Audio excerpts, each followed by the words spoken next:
안녕하세요. 강남 영국인입니다. Hey everybody, this is a walk and talk by Gangnam Brit, this time coming to you from Yodo.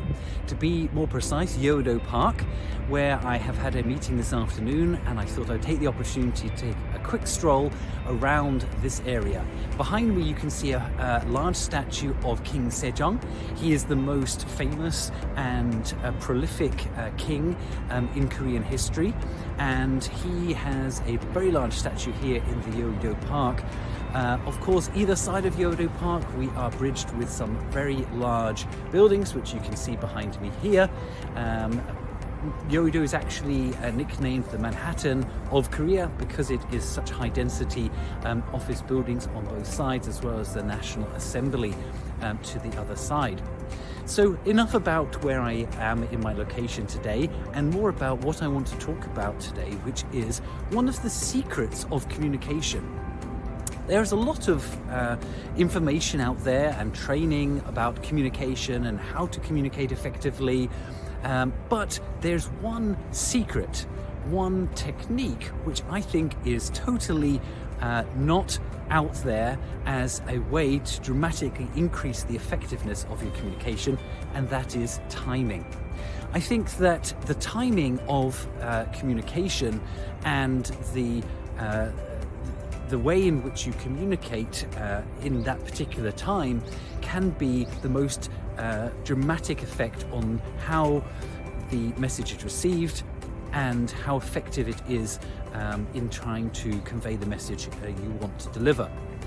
I think that in a personal basis, we often do this quite naturally.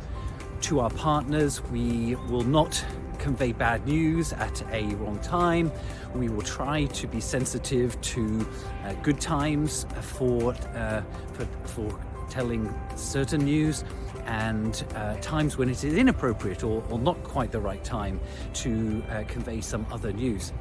However, for some reason in the workplace, this is often overlooked.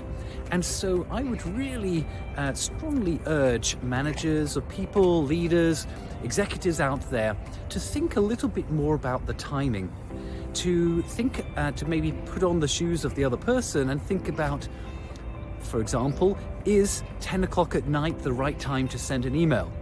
Am I going to create the right impression? Or likewise, is 5 p.m. or 6 p.m. on a Friday the right time to send that message? And perhaps, although you feel it is something that is on your to-do list and you want to get it done, you want to try to very clearly communicate what it is that you need to get done, in fact, actually, you're not going to be as effective as pressing pause, waiting. And so there's a couple of things you can do with this. One very effective thing that I use a lot of when I'm at work is scheduled messaging. So I will draft the message, I will hit send, but I will schedule it to be delivered at an appropriate time. I use this to be able to effectively jump into email and respond quickly, but not necessarily to reply immediately, but to send it at an appropriate time. Likewise, for internal communication, I also try to make sure that it goes at a time when my team are working and when they will be most receptive to that message.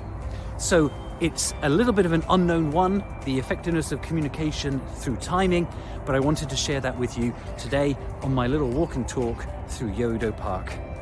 Thanks everybody for watching. As ever, I really appreciate your support, your comments and likes, and I look forward to seeing you again in another walk and talk very soon. Take care.